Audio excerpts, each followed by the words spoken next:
नमस्कार दोस्तों, excellent academy पुंडरी में आप सभी का स्वागत है।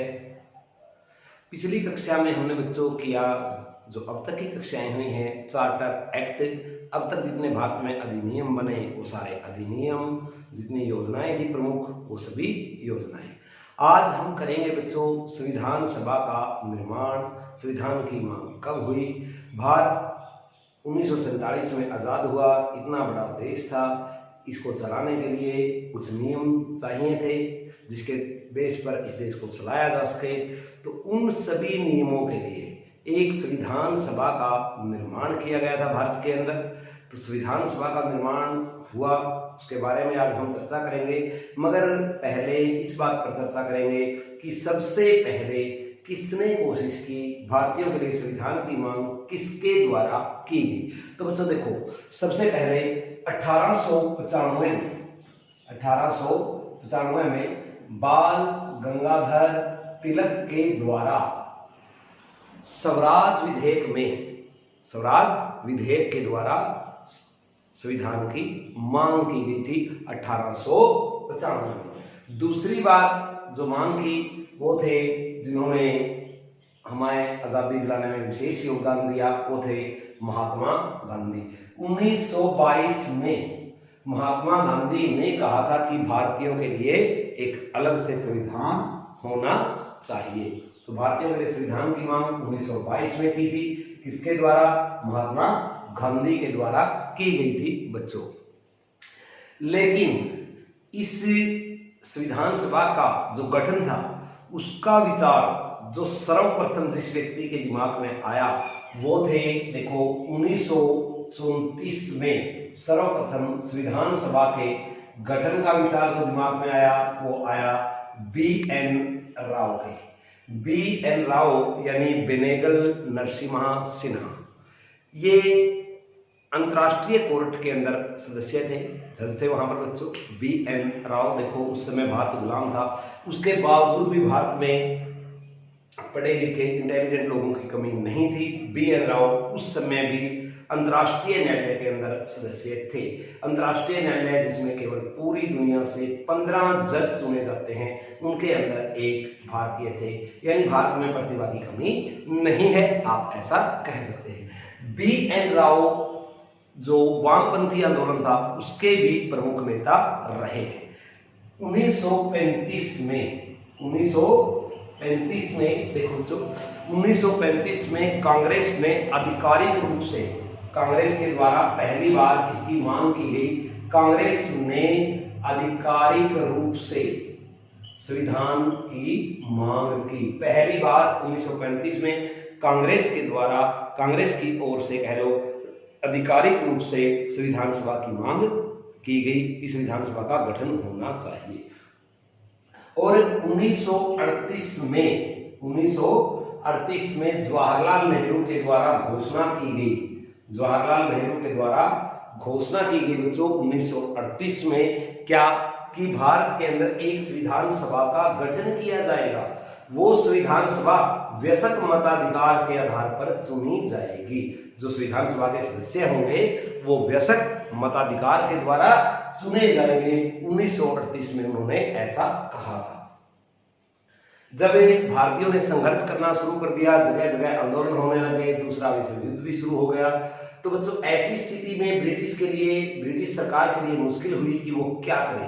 तो उन्होंने भारत के अंदर भारतीयों की ये मांग मानने के लिए, जो लंबे समय से मांग चली आ रही थी संविधान से संबंधित, ये मांग मानने के लिए 1940 में अगस्त प्रस्ताव के द्वारा भारतीयों के सामने संविधान बनाने की इच्छा रखी कि आप अपना संविधान बनाइए। 1940 अगस्त प्रस्ताव जिसे हम कहते हैं, तो इसके अंदर अगस्त पेपर भी कहा जाता है इसको बच्चों, ये अगस्त पेपर था, इसके अंदर भारतीयों को कहा गया कि आप अपना संविधान बना लीजिए। लेकिन भारतीयों ने इसको मानने से इनकार कर दिया। क्यों इनकार कर दिया? क्योंकि इसके अंदर, इस प्रस्ताव के अंदर एक बात लिखी हुई थी बच्चों, जिसकी वजह से भारतीय सरकार ने इसको मानने से इनकार किया। और वो बात क्या थी? इस प्रस्ताव में साफ तौर पर लिखा था कि जो संविधान सभा होगी उसके अंदर मुख्यतया भारतीय होंगे। केवल इस शब्द की वजह से भारतीयों ने इसको मानने से इनकार कर दिया। इसका मतलब था मुख्यतया भारतीय होंगे, यानी भारतीयों के अतिरिक्त उसके अंदर अन्य सदस्य भी होंगे। इस वजह से उन्होंने इस मांग को ठुकरा दिया भारतीयों ने। जो अगस्त प्रस्ताव अंग्रेजों के द्वारा, जो अगस्त प्रस्ताव यानी अगस्त ऑफर भारतीयों के सामने रखा गया था, भारतीयों ने इसको ठुकरा दिया अगस्त प्रस्ताव के। दूसरी बार फिर कोशिश हुई 1942 में। 1942 में जो क्रिप्स मिशन भारत आया था, यानी क्रिप्स योजना के द्वारा भारतीयों के सामने संविधान बनाने की बात कही गई, लेकिन भारतीयों ने इसको मानने से भी इनकार कर दिया। इसको भी इनकार कर दिया और इसको भी इनकार कर दिया। अब इसमें तो ये प्रॉब्लम थी कि इसके अंदर एक शब्द लिखा हुआ था कि कमेटी के जो सदस्य होंगे वो मुख्यतया भारतीय होंगे, लेकिन फिर इससे मना क्यों किया? क्योंकि इसके अंदर अंग्रेजों ने साफ तौर पर लिखा हुआ था कि हम आपको संविधान सभा बनाने का मौका देंगे, लेकिन द्वितीय विश्व युद्ध समाप्त होने के बाद। पर भारतीयों ने कहा कि हमें तो अभी संविधान का निर्माण करना है, हम द्वितीय विश्व युद्ध के समाप्त होने का इंतजार नहीं कर सकते। जब ये द्वितीय विश्व युद्ध के बाद आप बनाने के लिए कह रहा हो तो हम पहले क्यों नहीं बना सकते?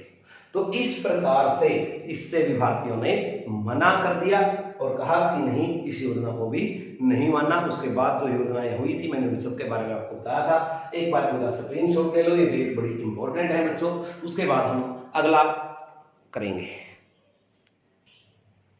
जब इन दोनों योजनाओं को संविधान के जो दोनों योजनाओं के अंदर अंग्रेजों द्वारा ऑफर दिया गया था, जब इसको ठुकरा दिया गया तो फिर क्या हुआ? संविधान सभा का गठन किस योजना के तहत हुआ? ये प्रश्न बच्चों एग्जाम में आ सकता है। बड़ा ही अच्छा प्रश्न बनता है यहाँ पर। भारतीय संविधान सभा का निर्माण किस योजना के तहत हुआ? तो बच्चों याद रखना, कैबिनेट मिशन योजना के तहत, कैबिनेट मिशन योजना के तहत भारतीय संविधान का निर्माण हुआ। भारतीयों को संविधान बनाने के लिए कहा गया। अब संविधान बनना शुरू हो गया, लेकिन उसके लिए पहले संविधान सभा का चयन करना था। और जैसा कि जवाहरलाल नेहरू ने कहा था कि भारत के लिए एक संविधान सभा होगी, जिसका जो चुनाव है वो प्रत्यक्ष चुनाव होगा या अप्रत्यक्ष, इस बारे में उन्होंने कुछ नहीं कहा था। बस उन्होंने कहा था कि वयस्क मताधिकार के द्वारा उनका चुनाव होगा। और कैबिनेट मिशन योजना बनाई गई, जिसके कैबिनेट मिशन योजना के द्वारा संविधान सभा का गठन किया गया। और संविधान सभा में सदस्यों की संख्या 389 निश्चित की गई। ये 389 सदस्य किस प्रकार से थे बच्चों? देखो, अलग अलग से प्रश्न पूछा जा सकता है। ब्रिटिश प्रांतों से कितने थे, देशी रियासतों से कितने थे, या कमिश्नरी क्षेत्रों से कितने थे? अलग अलग प्रश्न बनते हैं इसके बारे में। तो 292 थे बच्चों ब्रिटिश प्रांत से, 292 थे ब्रिटिश प्रांतों से। 4 सदस्य ये भी ब्रिटिश प्रांत थे, लेकिन एक कमिश्नरी अक्षेत्र थे। क्या थे? कमिश्नरी अक्षेत्र थे। उस समय 4 सदस्य यहाँ से चुने गए। और जो शेष बचे 93 वो थे देशी रियासतों से। 93 थे बच्चों देशी रियासत से। तो इस प्रकार से संविधान सभा के अंदर 389 सदस्यों के चयन की बात शुरू हुई। अब एक प्रश्न ये भी उठता है कि 389 सदस्य ही क्यों चुने? 390 क्यों नहीं? हमने राउंड फिगर में क्यों नहीं लिया इसको? देखो, 390 क्यों नहीं लिए, 400 क्यों नहीं लिए, 389 ही क्यों निश्चित किए गए? क्योंकि उस समय भारत की जनसंख्या लगभग 39 से 40 करोड़ के बीच में थी बच्चों। 39 से 40 करोड़ के बीच में भारत की जनसंख्या थी लगभग। और ये निश्चित किया गया था कि 10 लाख लोगों पर एक प्रतिनिधि होगा। कितने के ऊपर? 10 लाख लोगों पर एक प्रतिनिधि होगा संविधान सभा के अंदर। इसलिए 389 सदस्य रखे गए, 400 या 390 नहीं रखे गए। अब यहाँ पर एक और प्रश्न बनता है बच्चों, क्या कई बार पूछा जा सकता है। देखो, जैसे मैंने बताया कमिश्नरी क्षेत्र उस समय 4 थे, तो ब्रिटिश प्रांत उस समय बच्चों 11 थे। कितने थे? 11 थे। इन 11 से निश्चित किया गया 292 सदस्य आएंगे और 4 कमिश्नरी क्षेत्र, इसके बारे में हो सकता है आपके एग्जाम में प्रश्न आ जाए, पूछ लिया जाए कि इनमें से कौन सा ब्रिटिश काल में कमिश्नरी क्षेत्र था या नहीं था। तो 4 बड़े आसान है बच्चों कमिश्नरी क्षेत्र के नाम याद रखने, ए, बी, सी और डी। ए बी सी डी तो सभी को आती है ना बच्चों जी। तो ए बी सी डी कमिश्नरी क्षेत्र थे, याद रखो कमिश्नरी क्षेत्र थे ए बी सी डी। ए का मतलब देखो बच्चों, इन चारों से ही अलग अलग नाम बनते हैं। ए का अर्थ है अजमेर, अजमेर मरवाड़ा का क्षेत्र जो वर्तमान में गुजरात में है बच्चों, जिला है वहां पर। बी का मतलब है बलूचिस्तान जो इस समय पाकिस्तान का हिस्सा है। सी का मतलब है कुर्ग जो कर्नाटका में है इस समय, और डी का मतलब है दिल्ली। इस प्रकार से ये 4 कमिश्नरी क्षेत्र उस समय भारत के अंदर थे, सॉरी ब्रिटिश प्रांतों के अंदर थे तो भारत में ही, लेकिन ये ब्रिटिश प्रांत यानी जहां पर ब्रिटिश का कब्जा था वहीं पर थे। अब प्रश्न ये उठता है कि इनमें से कितने सदस्यों का चुनाव हुआ और कितने मनोनीत किए गए। यहाँ पर भी एक प्रश्न बनता है बच्चों, कितने सदस्य चुनाव के द्वारा आए और कितने मनोनीत किए गए। ये जो 296 सदस्य थे बच्चों, ये सारे के सारे निर्वाचित होकर आए थे। ये सारे के सारे निर्वाचित यानी चुनाव के द्वारा आए थे। और ये जो 93 सदस्य थे जो देशी रियासतों द्वारा आए थे, ये वहां के राजाओं कह लो, प्रधानमंत्री कह लो, जो उस समय उन क्षेत्रों में थे, उनके द्वारा मनोनीत किए गए थे। इनके लिए कोई चुनाव नहीं था। इस प्रकार का प्रावधान किया गया था। अब ये 296 सदस्य निर्वाचित होकर आए थे।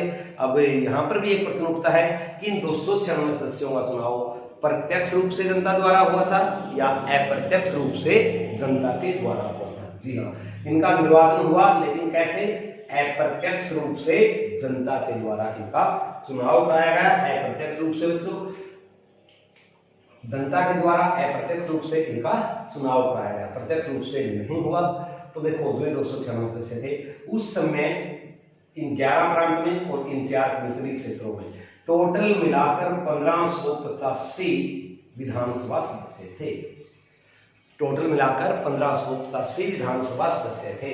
तो इन 296 सदस्यों का चुनाव उन 1585 विधानसभा सदस्यों के द्वारा किया गया, क्योंकि ये 1585 सदस्य जनता के द्वारा ही चुनकर विधानसभा में आए थे। मैंने पहले बताया था कि चुनाव हुआ था भारत में तो विधानसभाएं बनी थी ब्रिटिश प्रांत के अंदर। तो 1585 विधानसभा सदस्यों के द्वारा इनका चयन हुआ था बच्चों। क्या हुआ था? चयन हुआ था, याद रखना। और जो ब्रिटिश प्रांत थे वहां पर जो सीटों का बंटवारा किया गया वो 3 समुदायों में बांटी गई। यहाँ पर भी ये प्रश्न पूछा जा सकता है कि जो ये 296 सीटें थी ये कितने समुदायों में बांटी गई। तो बच्चों ये सारी सीटें 3 समुदायों में बांटी गई। नंबर 1 मुस्लिम, नंबर 2 सिख और नंबर 3 सामान्य वर्ग के अंदर। ये ध्यान रहे, सामान्य के अंदर मुस्लिम और सिख नहीं आते थे, सामान्य के अंदर बाकी सारे आते थे, हिंदू या अन्य। तो इस प्रकार से इन का चुनाव हुआ।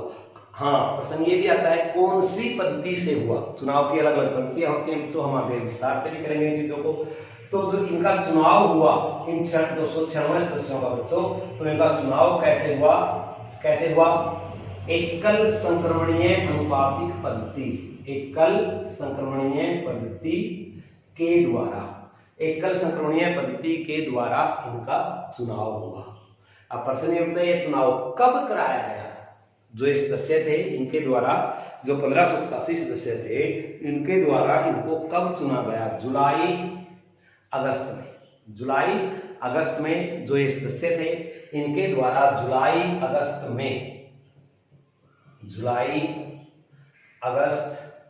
में इन सदस्यों का चयन किया गया। जुलाई अगस्त में इन सदस्यों का चयन किया गया 1946 में ही बच्चों, याद रहे। तो जुलाई अगस्त में चुनाव हुआ और जो रिजल्ट आया वो बड़ा चौंकाने वाला आया। मुस्लिम लीग को उस रिजल्ट की कोई अपेक्षा नहीं थी, मुस्लिम लीग को कोई उम्मीद नहीं थी कि ऐसा रिजल्ट आएगा, क्योंकि इस चुनाव के परिणाम में बच्चों, जो इस चुनाव का परिणाम आया उसके अंदर जो सबसे अधिक सीटें प्राप्त हुई वो कांग्रेस को हुई, मुस्लिम लीग को बहुत कम सीटें प्राप्त हुई और कुछ सीटें अन्य पार्टियों को भी प्राप्त हुई। जो मुस्लिम लीग को सीटें प्राप्त हुई वो थी 73 और अन्य को जो प्राप्त हुई वो थी 15। टोटल सीटें कितनी थी?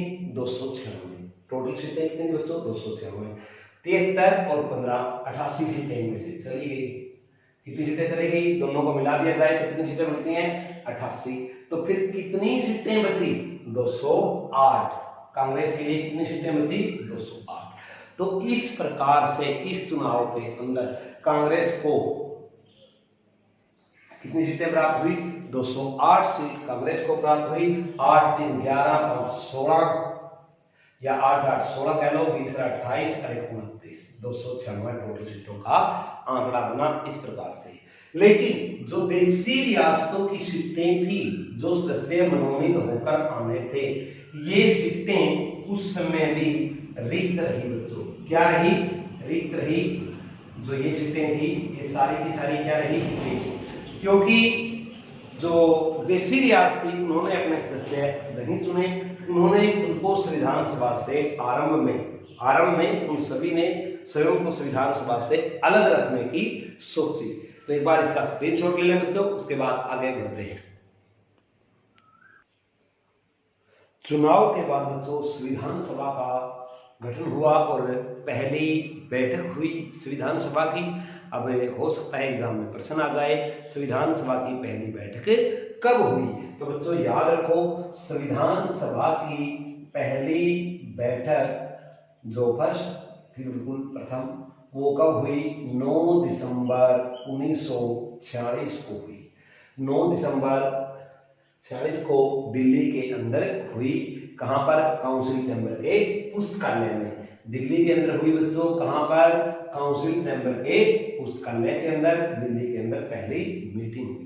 इस मीटिंग के अंदर जो कुल सदस्यों ने भाग लिया बच्चों, वो 211 सदस्य इस बैठक के अंदर शामिल हुए। केवल 211 सदस्यों ने भाग लिया बच्चों। 207 सदस्यों ने भाग लिया, 11 नहीं बच्चों, 207 सदस्यों ने इस मीटिंग के अंदर भाग लिया था।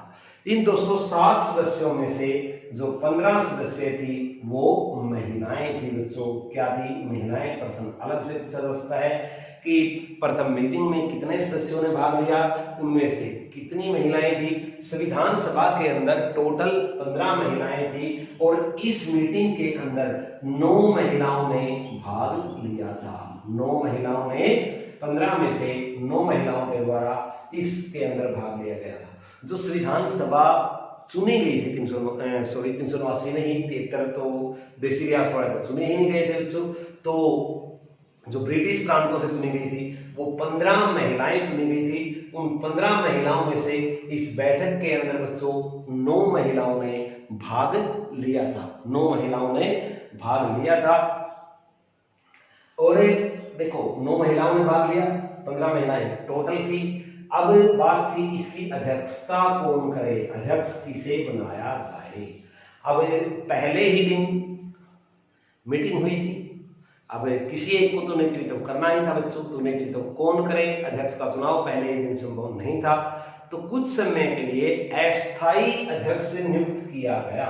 अध्यक्ष तो नियुक्त किया गया, लेकिन कैसा अध्यक्ष नियुक्त किया गया बच्चों?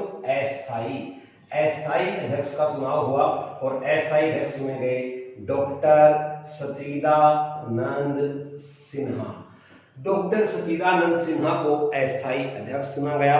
अब हो सकता है बच्चों एग्जाम में प्रश्न पूछ लिया जाए कि सच्चिदानंद सिन्हा का चुनाव अध्यक्ष पद को लेकर किस प्रकार से हुआ था, कैसे हुआ था? चुनाव के द्वारा हुआ था, सर्वसम्मति से हुआ था, फ्रांस की पद्धति से हुआ था या अन्य किसी कारण से हुआ? तो बच्चों याद रखो, इनका जो चुनाव था वरिष्ठता के आधार पर हुआ था। वरिष्ठता के आधार पर फ्रांस के तरह, जैसे फ्रांस के अंदर होता है फ्रांस की तरह। हो सकता है ऑप्शन में दे रखा हो कि इसका चुनाव किस आधार पर हुआ था, तो फ्रांस के आधार पर हुआ था। यानी विशिष्टता, फ्रांस के अंदर विशिष्टता के आधार पर अध्यक्ष को चुना जाता है, तो उसी प्रकार इसके अंदर चुना गया। तो ये फ्रांस की प्रणाली दी थी हमने विशिष्टता के आधार पर, क्योंकि उस मीटिंग के अंदर जो सबसे बुजुर्ग व्यक्ति थे वो डॉक्टर सच्चिदानंद सिन्हा थे बच्चों। इसलिए डॉक्टर सच्चिदानंद सिन्हा को ही अस्थायी अध्यक्ष नियुक्त किया गया। लेकिन 2 दिन बाद 11 दिसंबर को दूसरी मीटिंग हुई संविधान सभा की। 11 दिसंबर को दूसरी बैठक हुई जिसके अंदर स्थायी अध्यक्ष चुने गए बच्चों। तो इसके अंदर स्थायी अध्यक्ष कौन चुने गए? डॉक्टर राजेंद्र प्रसाद, जो बाद में भारत के राष्ट्रपति भी बने बच्चों। डॉक्टर राजेंद्र प्रसाद 1950 में जब भारत का संविधान लागू हुआ तो इनको राष्ट्रपति मनोनीत किया गया था। उस समय निर्वाचन 2 साल बाद 1952 में हुआ था। 1952 से 62 तक ये निर्वाचित होने के बाद भारत के राष्ट्रपति रहे हैं। तो देखो, डॉक्टर राजेंद्र प्रसाद को क्या चुना गया? अध्यक्ष चुना गया। अब अध्यक्ष था तो उपाध्यक्ष का होना भी अनिवार्य था। तो उस समय उपाध्यक्ष जो चुने गए वो 2 चुने गए, एक तो एच.सी. मुखर्जी। देखो बच्चों, एक नहीं बल्कि 2 उपाध्यक्ष चुने गए, एच.सी. मुखर्जी और वी.टी. कृष्णाचारी को उस समय उपाध्यक्ष का पद दिया गया। जो सलाहकार थे वो थे बी.एन. राव। हालांकि संविधान सभा में निर्वाचित नहीं हुए थे सदस्य, संविधान सभा के सदस्य नहीं थे, लेकिन सलाहकार थे। संविधान का मेन प्रारूप इन्होंने ही सबसे पहले गठन की बात की थी, इन्होंने ही बनाया था। तो बी.एन. राव को सलाहकार के तौर पर नियुक्त किया गया था, सलाहकार के तौर पर, और वो भी निःशुल्क। बी.एन. राव जो कि अंतर्राष्ट्रीय न्यायालय में जज थे, इन्होंने बिना किसी शुल्क के, बिना कोई पैसा लिए संविधान सभा के सलाहकार के पद, संविधान सभा के अंदर सलाहकार का पद स्वीकृत किया था, निःशुल्क बिल्कुल। उसके बाद बात करते हैं हम सचिव की। एच.वी.आर. अयंगर, जो सचिव नियुक्त हुए बच्चों इसके, वो थे एच.वी.आर. अयंगर को इस संविधान सभा का सचिव नियुक्त किया गया था बच्चों, सचिव नियुक्त किया गया था। अब जो पहली मीटिंग हुई उसके बारे में एक बात मैं आपको बता देता हूं मुख्य रूप से। क्या, जो प्रथम बैठक हुई थी इसके अंदर मुस्लिम लीग ने भाग नहीं लिया था, मुस्लिम लीग ने इसका बहिष्कार किया था। मुस्लिम लीग ने भाग नहीं लिया, और किसने भाग नहीं लिया? देसी रियासत के जो सदस्य थे उन्होंने भी इसके अंदर भाग नहीं लिया था बच्चों, क्योंकि वो उस समय तक निश्चित नहीं कर पाए थे कि उनको संविधान सभा का सदस्य बनना है कि नहीं बनना है। मुस्लिम लीग ने इसका बहिष्कार किया था पूरी तरह से, मुस्लिम लीग के किसी सदस्य ने भाग नहीं लिया। और इस बात पर कटाक्ष करते हुए ब्रिटिश के पूर्व पीएम विंस्टन चर्चिल ने एक बात कही थी बच्चों, एक कथन कहा था, व्यंग्यपूर्ण कथन। जब ये पहली बैठक हुई और सभी को पता चला कि इसके अंदर मुस्लिम लीग ने भाग नहीं लिया, देसी रियासतों ने भाग नहीं लिया, केवल 207 सदस्यों ने भाग लिया है 380 में से, तो चर्चिल ने कहा, जो शब्द वो क्या था, बड़ा ही व्यंग्यपूर्ण शब्द था। उसने कहा कि ये शादी तो है, ये मीटिंग इस प्रकार से लगती है जैसे शादी तो है लेकिन उसमें से दुल्हन गायब है। शादी तो है लेकिन उस शादी समारोह में से दुल्हन ही गायब है, यानी बिना दुल्हन की शादी है, बिना दुल्हन की शादी है। चर्चिल ने इस प्रकार का व्यंग्य किया था। कुछ सदस्य ऐसे भी थे बच्चों जिन्होंने किसी अन्य कारण से भाग नहीं ले पाए थे। क्यों नहीं ले पाए थे? क्योंकि कई बार बहुत सी प्रॉब्लम होती हैं, पारिवारिक प्रॉब्लम होती हैं। लेकिन जो मुस्लिम लीग और देसी रियासत के सदस्य थे उन्होंने जानबूझकर इसके अंदर भाग नहीं लिया था। 2 सदस्य ऐसे भी थे जिन्होंने संविधान सभा की सदस्यता लेने से इनकार कर दिया था। 2 सदस्य ऐसे थे जिन्होंने संविधान सभा की सदस्यता लेने से इनकार कर दिया था। वो थे बच्चों जयप्रकाश नारायण और एक तो थे बच्चों जयप्रकाश नारायण जिन्होंने क्या कर दिया था, लेने से मना कर दिया था कि नहीं, हम नहीं बनेंगे सदस्य। क्यों कर दिया था बताएंगे, उसका कारण भी। एक थे तेज बहादुर सप्रू, तेज बहादुर सप्रू, तेज बहादुर सप्रू, इन दोनों ने, क्यों? स्वास्थ्य कारणों से। किससे? स्वास्थ्य कारणों से इन्होंने संविधान सभा के अंदर भाग नहीं लिया था, संविधान सभा की इन्होंने सदस्यता स्वीकार नहीं की थी। अब संविधान सभा शुरू हो गई बच्चों, लेकिन यहाँ पर एक बड़ा ही अच्छा प्रश्न बनता है जो मैं आपसे पूछता हूँ कि जो संविधान सभा का चिन्ह बनाया गया, यानी जिसको हम स्टैम्प यानी मोहर बोलते हैं बच्चों, वो कैसी बनाई गई थी संविधान सभा के लिए? बड़ा ही अच्छा प्रश्न है कि संविधान सभा की जो मोहर यानी स्टैम्प बनाई गई वो क्या थी, किस प्रकार का चित्र उसके ऊपर अंकित था। देखो बच्चों, क्या थी? जो सर्कल था, उस सर्कल के अंदर इंडिया का मैप बना हुआ था, पूरे इंडिया का। उस समय जो भारत और पाकिस्तान उस समय सारा मिला के बनता था, और बीच में उसके, यहाँ पर जो बीच में था उसके हाथी का चिन्ह था। क्या चिन्ह था? मोहर के ऊपर क्या था बच्चों? हाथी का चिन्ह, या हाथी की तस्वीर कह लो। ये उस समय भारत की मोहर बनाई गई थी। भारत और पाकिस्तान जब इकट्ठे थे, संविधान सभा के अंदर उसकी मोहर बनाई गई। संविधान सभा के सदस्यों ने इन्होंने भाग लेने से मना कर दिया, लेकिन जैसे ही भारत आजाद हुआ और 3 जून 1947 को, 3 जून 1947 को जब पाकिस्तान के लिए, क्योंकि मुस्लिम लीग ने भाग नहीं लिया था, बहिष्कार किया था इन्होंने, तो 3 जून 1947 के लिए पाकिस्तान के लिए अलग संविधान सभा का गठन कर दिया गया, अलग संविधान सभा का गठन कर दिया। उसके बाद धीरे धीरे करके कुछ सदस्य पहले आए, कुछ उसके बाद आए। जो मनोनीत सदस्य थे उन सब ने धीरे धीरे लगभग सारे के सारे 31 अक्टूबर तक, 31 अक्टूबर 1947 तक लगभग सभी सदस्यों ने इसके अंदर भाग ले लिया। और 31 अक्टूबर 1947 को जो संविधान सभा के सदस्यों की संख्या थी वो बच्चों 299 हो गई थी। 299 सदस्य यानी इस समय तक संविधान सभा के अंदर हो गए थे। जो ये 31 अक्टूबर को बच्चों 299 सदस्य, अब कितने सदस्य रह गए थे? 299 सदस्य इस समय संविधान सभा के अंदर रह गए थे बच्चों। इन 299 में से बच्चों 229 सदस्य, 229 सदस्य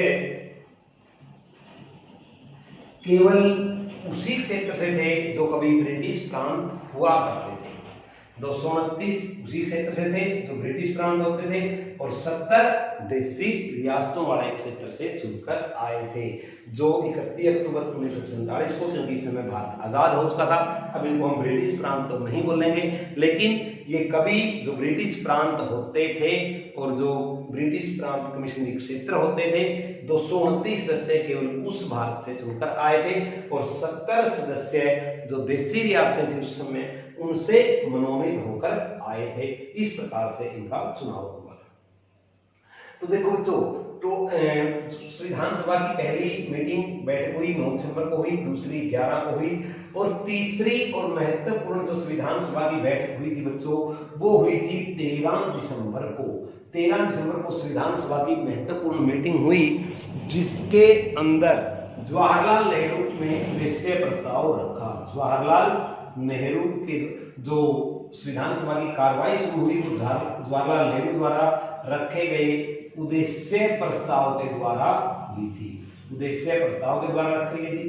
13 दिसंबर को उद्देश्य प्रस्ताव संविधान सभा में रखा गया, लेकिन ये प्रस्ताव उसी दिन पारित नहीं हुआ।